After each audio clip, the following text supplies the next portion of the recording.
I have no doubt that America is in a position to continue to succeed. That's why my farewell address tonight, I want to warn the country of some things that give me great concern. This is a dangerous and that's a dangerous concentration of power in the hands of a very few ultra-wealthy people.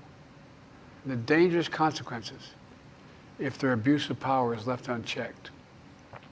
Today, an oligarchy is taking shape in America of extreme wealth, power, and influence that literally threatens our entire democracy, our basic rights and freedoms, and a fair shot for everyone to get ahead. We see the consequences all across America, and we've seen it before. More than a century ago, but the American people stood up to the robber barons back then and busted the trusts. They didn't punish the wealthy. They just made the wealthy play by the rules everybody else had to. Workers want rights to earn their fair share. You know, they were dealt into the deal, and it helped put us on a path to building the largest middle class, the most prosperous century any nation in the world has ever seen. And we've got to do that again. In the last 4 years, that is exactly what we've done. People should be able to make as much as they can, but play by the same rules. Pay their fair share of taxes. So much is at stake. Right now, the existential threat of climate change has never been clearer. Just look across the country, from California to North Carolina. That's why I signed the most significant climate and clean energy law ever in the history of the world, and the rest of the world is trying to model it now. It's working, creating jobs and industries of the future. Now, we've proven we don't have to choose between protecting the environment and growing the economy. We're doing both. But powerful forces want to wield their unchecked influence to eliminate the steps we've taken to tackle the climate crisis, to serve their own interest for power and profit. We must not be bullied into sacrificing the future of our children and our grandchildren. We must keep pushing forward and push faster. There's no time to waste. It's also clear that American leadership in technology is an unparalleled source of innovation that can transform lives. We see the same dangers of the concentration of technology, power, and wealth.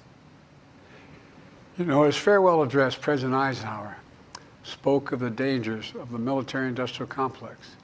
He warned us then about, and I quote, the potential for the disastrous rise of misplaced power, end of quote.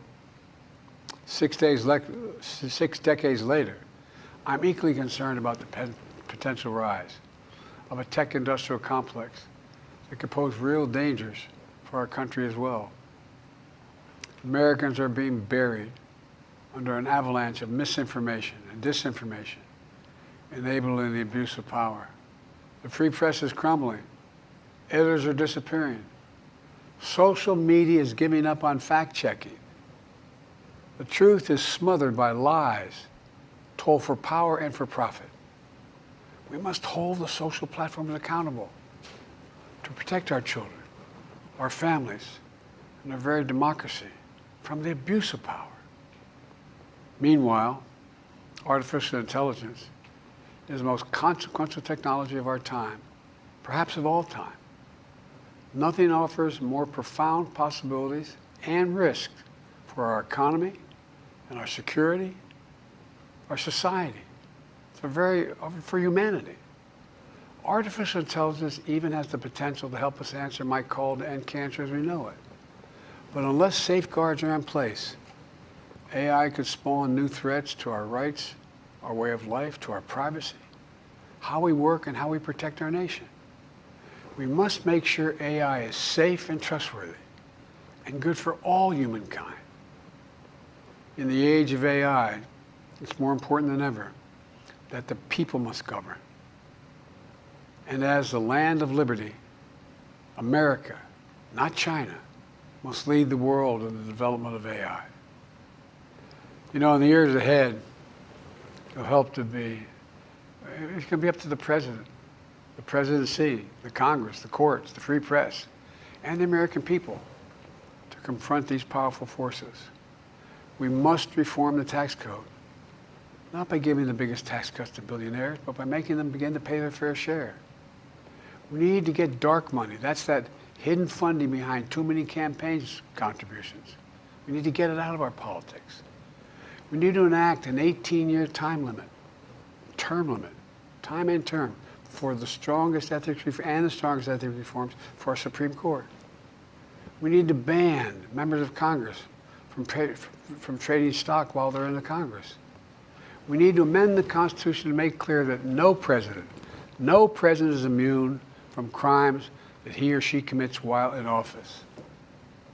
The president's power is not limited. It's not absolute, and it shouldn't be. And in a democracy, there's another danger to the concentration of power and wealth. It erodes a sense of unity and common purpose. It causes distrust and division. Participating in our democracy becomes exhausting and even disillusioning. And people don't feel like they have a fair shot. We have to stay engaged in the process. I know it's frustrating. A fair shot is what makes America, America. Everyone's entitled to a fair shot. Not a guarantee, but just a fair shot. An even playing field. Going as far as your hard work and talent can take you. We can never lose that essential truth, remain who we are. I've always believed, and I've told other world leaders, America can be defined by one word: possibilities. Only in America do we believe anything is possible. Like a kid with a stutter from modest beginnings in Scranton, Pennsylvania, and Claremont, Delaware, sitting behind this desk in the Oval Office as President of the United States. That's the magic of America. It's all around us. Upstairs in the residence of the White House, I've walked by a painting of the Statue of Liberty I don't know how many times. In the painting, there's several workers climbing on the outstretched arm of the statue that holds the torch.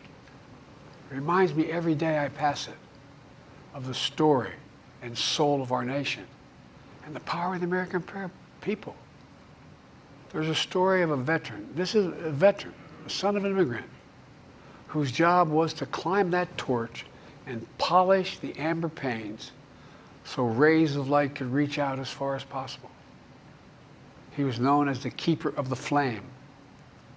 He once said of the Statue of Liberty, quote, "speaks a silent universal language, one of hope that anyone who seeks and speaks freedom can understand." Yes, we sway back and forth to withstand the fury of the storm, to stand the test of time.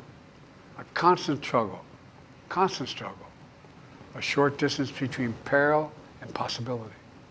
But what I believe is the America of our dreams is always closer than we think.